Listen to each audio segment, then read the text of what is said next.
भयानक सड़क हादसा। कार की टक्कर के बाद नौजवान हवा में उड़ता हुआ 50 फुट दूर जा गिरा।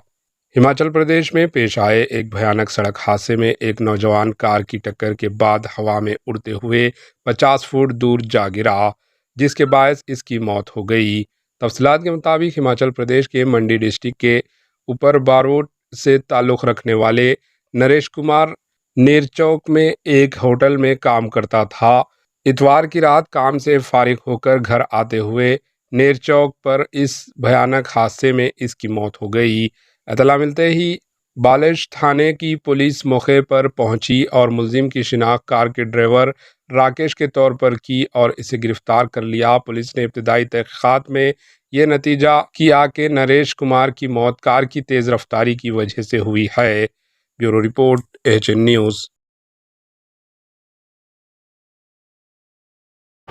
एएचएन न्यूज़ को लाइक करें, शेयर करें और सब्सक्राइब करना ना भूलें।